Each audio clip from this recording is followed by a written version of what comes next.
Les visiteurs sont les bienvenus presque partout au Vietnam, à condition qu'ils se comportent avec respect et qu'ils respectent les coutumes locales. Avez-vous déjà voyagé au Vietnam? Si c'est le CAS, vous avez certainement quelques anecdotes fascinantes à partager. Dans cet article, nous allons vous étonner avec des détails intrigants sur ces pays exotiques, révélant le côté moins visible de son hospitalité arc-en-ciel. Vous rencontrerez des sourires authentiques et insouciants, c'est qui est délicieux, mais préparez-vous à des moments qui vous paraîtront brusques, voire maladroits. Les habitants sont extrêmement curieux, ils veulent connaître votre âge, vos antécédents familiaux et même votre situation financière. Vous pourriez penser qu'il s'agit d'une simple curiosité, mais c'est plus profond. Les Vietnamiens vénèrent leurs ancêtres et respectent une hiérarchie familiale stricte. Chaque tâche est attribuée en fonction de l'ancienneté. Votre interlocuteur doit donc comprendre votre place dans l'ordre hiérarchique de la famille avant de décider comment s'adresser à vous et interagir avec vous. Oubliez un instant l'idée de rester immobile dans une file d'attente. Si vous hésitez trop longtemps, vous risquez de recevoir un léger coup de coude de la part de quelqu'un qui se trouve derrière vous. De même, si vous n'arrivez pas à identifier le plat que vous voulez, un vendeur peut simplement vous prendre par le coude et vous guider vers la bonne marmite. Les gens d'ici sont francs et ouverts, et ils attendent la même chose en retour. Le Vietnam est synonyme de moto. Elle couvre les routes en si grand nombre que le pays a acquis la réputation d'être une puissance à deux roues. Pour le voyageur occasionnel, le simple fait de traverser une rue peut donner l'impression de s'attaquer à une course d'obstacles sauvages. Vous n'avez qu'une seule option, avancer lentement, délibérément et avec une détermination inébranlable. Si vous hésitez ou reculez, une file ininterrompue de scouts passera, vous laissant bloqué sur le trottoir jusqu'à la tombée de la nuit. Les cyclistes dissimulant leur visage sous des foulards colorés et des respirateurs, des objets pratiques assortis à leur tenue, à leurs chaussures et bien sûr à leur fidèle monture. Si vous avez l'habitude de commencer la journée avec des œufs du porridge, préparez-vous à un changement. Ici, le petit déjeuner se résume souvent à un bol fumant de soupe de nouilles. En parcourant les rues encore endormies à l'aube, vous découvrirez que ces bouillons parfumés, chargés de tendres tranches de viande ou de poisson et d'herbes d'un vert éclatant, attendent votre faim. C'est un excellent remède pour un réveil en fanfare. Le café au Vietnam réserve également une surprise. Les amateurs d'expresso au lait seront peut-être déçus par la coutume locale qui consiste à ajouter du yaourt ou même du blanc d'œuf cru mélangé à du sucre. La préparation de cette concoction maison est une forme d'art. Les habitants vous envoient rarement dans un café, car le meilleur café est préparé sur place, avec un cœur et une âme authentiques.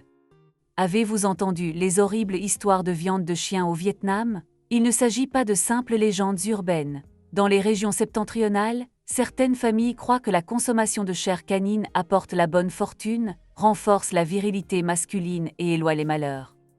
Ne vous inquiétez pas, vous ne trouverez pas ces plats dans les restaurants ou les cafés traditionnels. Ils font partie de la cuisine rurale traditionnelle et la plupart des touristes l'ignorent complètement. En parlant d'animaux, vous verrez peut-être des propriétaires promener leurs chiens ou même leurs chats dans les parcs de la ville. Sur des pelouses bien entretenues, des lapins, des cochons d'Inde et d'autres créatures duveteuses grignotent de l'herbe sous l'œil attentif de leur gardien. Avez-vous déjà vu quelqu'un promener un perroquet? Non pas perché sur une épaule, mais dans sa propre petite cage. Les amoureux des oiseaux vietnamiens transportent souvent leurs amis à plumes pour se retrouver sur les places publiques, où les occupants des cages respirent l'air libre et savourent la compagnie des uns et des autres. Qui d'entre vous a exploré les marchés animés du Vietnam? Ici, les vendeurs connaissent la valeur réelle de leurs marchandises et s'empressent rarement de marchander. Si vous trouvez un prix trop élevé, tentez votre chance ailleurs. Les marchands ne courent pas après les touristes et il est rare qu'ils baissent leur prix. La patience est de mise, sinon vous vous retrouverez à faire vos achats au même stand toute la journée. Pour ceux qui sont intrigués par le surnaturel, le Vietnam est profondément religieux. Même les personnes qui refusent les cérémonies de masse honorent leurs ancêtres à la maison. Chaque sanctuaire familial contient des offrandes d'eau, de fruits et d'encens parfumés. Si quelqu'un ne croit pas en une puissance supérieure, il place son entière confiance dans les esprits ancestraux. Et voici le plus étonnant. Les habitants sont convaincus que, dans le royaume des esprits, leurs parents défunts ont besoin de confort terrestre.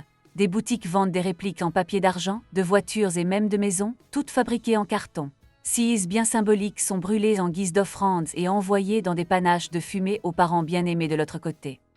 Les Vietnamiens vouent également un grand respect aux fantômes malveillants, ceux qui sont morts subitement ou tragiquement et qui s'attardent entre ciel et terre, en quête de justice.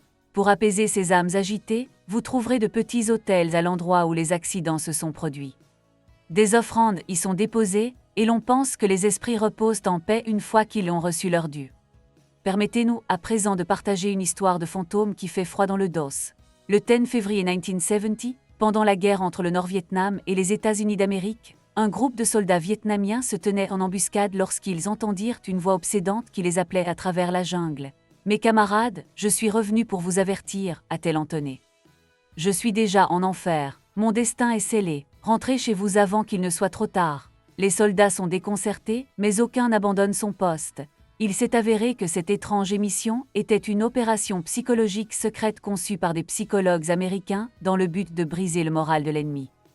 Bien que novatrice, cette tactique n'a jamais été utilisée à grande échelle, principalement parce qu'elle s'est avérée largement inefficace. Vous voulez goûter à nouveau à l'horreur? Prenons l'exemple d'un bâtiment abandonné, autrefois destiné à accueillir une ambassade. Il y a plusieurs dizaines d'années, il a commencé sa vie en tant qu'hôpital. Au début, la construction avançait rapidement, mais elle s'est soudainement arrêtée.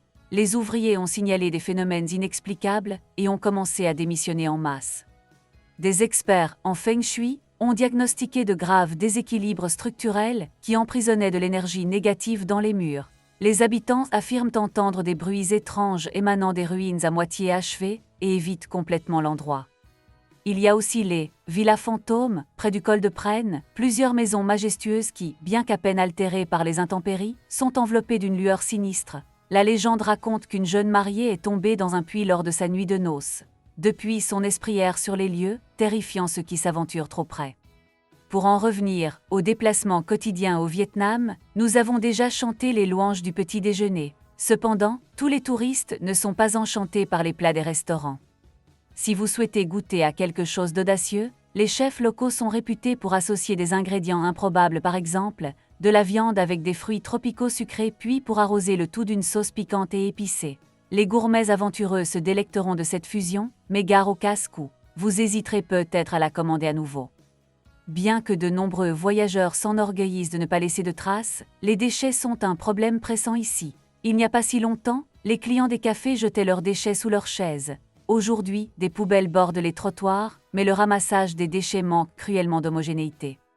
Les efforts pour résoudre le problème se concentrent sur les centres touristiques, mais si vous vous promenez dans des quartiers plus tranquilles, vous risquez de rencontrer des débris disgracieux. Sur une note plus épicée, certaines niches du tourisme vietnamien répondent à des désirs très spécifiques. Même si beaucoup vous diront que le pays n'est pas adapté à ce genre d'activité, la demande ne fait que croître. À la nuit tombée, les clubs, les cafés et les salons de massage deviennent des lieux de divertissement pour adultes. Un chauffeur de taxi sur deux proposera joyeusement d'organiser une soirée avec un charmant inconnu. Pourtant, les voyageurs qui s'adonnent à ces plaisirs sont parfois victimes d'escroqueries. Malgré l'avertissement de ne pas ramener de compagnons dans votre chambre, les amateurs de sensations fortes se réveillent et constatent que leurs objets de valeur ont disparu. Soyez prudents. Partageons l'expérience d'une famille qui a quitté la Russie pour s'installer au Vietnam. Le père, que nous appellerons Victor, a obtenu un emploi dont le salaire dépassait celui de ses collègues locaux et même de son supérieur hiérarchique. Le coût du logement n'a pas semblé effrayant au début, jusqu'à ce qu'il découvre que l'étroitesse des murs lui permettait d'entendre tous les bruits des boîtes de nuit et des restaurants de rue avoisinants. L'anglais s'est avéré aussi incompréhensible pour les locaux que le mandarin pour nous. Finalement, sa famille a inscrit sa fille dans un jardin d'enfants international où les cours sont dispensés en anglais, alors que la plupart des écoles n'enseignent qu'en vietnamien. Les hôpitaux accueillent les étrangers avec des frais de traitement allant de 300 à plusieurs milliers de roubles, bien que de nombreux expatriés se plaignent de l'utilisation excessive d'antibiotiques. Sur le plan social, Victor a rencontré peu de friction. Les Vietnamiens du Sud ont tendance à être chaleureux et extravertis, mais il a rencontré des personnes qui pointent encore du doigt et chuchotent à l'adresse des étrangers. Nous vivons sur des planètes différentes, plaisante-t-il. Après plusieurs années, le couple s'est habitué aux mœurs locales et a décidé de prolonger son séjour à la fin du contrat de Victor, à condition de trouver un emploi comparable. Une autre famille est arrivée dans un minuscule village, s'attendant à n'y passer que quelques mois, mais y restant finalement 5 ans. La mère, que nous appellerons Svetlana, décrit les rythmes paisibles de la vie rurale, des marchés animés dès 6 heures du matin, des écoles qui commencent à 7 heures et des journées de travail qui se terminent à 4 heures de l'après-midi. La semaine de travail normale est de 6 jours, un fait qu'elle a d'abord trouvé déconcertant, mais qu'elle a ensuite accepté. Svetlana a également découvert un labyrinthe de superstitions. Certaines combinaisons de chiffres sont considérées comme chanceuses, tandis que d'autres sont rejetées. Si le prénom d'un enfant semble porter malheur, les habitants peuvent le changer immédiatement. Dans les transports publics, les femmes évitent les miroirs et les brosses à cheveux, craignant que les reflets n'attirent les esprits errants et ne provoquent des accidents. Qu'est-ce qui peut encore vous surprendre? Même dans les hôtels les plus chics, vous pouvez rencontrer des insectes ou des lézards dans votre suite, et dans certaines habitations, des grenouilles ou des crapauds vous rendent visite en groupes assez importants. Les touristes déplorent souvent que débarrasser leur chambre de ces hôtes indésirables s'avère plus difficile que prévu. Les Vietnamiens sont très fiers de leur culture. Les démonstrations d'affection sont mal vues dans les lieux sacrés et les visiteurs légèrement vêtus attirent des regards désapprobateurs. Si vous êtes invité chez quelqu'un, n'oubliez pas d'enlever vos chaussures en signe de respect. Lorsque vous achetez de l'eau en bouteille, inspectez toujours le seau. Des vendeurs peu scrupuleux peuvent vous vendre des récipients d'eau du robinet déjà ouverts. Bien qu'il soit peu probable que cela vous nuise, l'expérience est loin d'être agréable. Le Vietnam figure généralement parmi les destinations les plus sûres au monde, mais les petits vols ne sont pas rares. Les escrocs de rue abondent, espérant tirer un profit rapide de touristes peu méfiants. Utilisez toujours des services de transport agréés et évitez les taxis non enregistrés, surtout si vous prévoyez de voyager pendant la période du Nouvel An lunaire. Pendant cette période, la plupart des entreprises ferment pendant 9 jours consécutifs, et il serait dommage de trouver la ville déserte alors que vous êtes arrivé avec tant d'espoir. Enfin, un mot sur le commerce du matin. On dit que le résultat de votre toute première transaction de la journée influence le reste de votre travail. Si vous payez un prix équitable à votre vendeur, vous porterez chance à toutes les parties concernées. Les Vietnamiens n'aiment généralement pas les contacts physiques non sollicités. N'essayez pas d'étreindre un étranger en guise de remerciement ou de salutation. Ici, les hommes préfèrent s'incliner légèrement ou offrir la poignée de main habituelle. Un simple signe de tête ou une révérence suffisent souvent à transmettre chaleur et amabilité. Tel est le pays énigmatique et extraordinaire du Vietnam. À ceux qui prévoient de s'y rendre, nous souhaitons de vives impressions et une aventure en toute sécurité. N'oubliez pas de vous abonner à notre chaîne et de nous donner un coup de pouce, nous vous réservons bien d'autres contenus passionnants.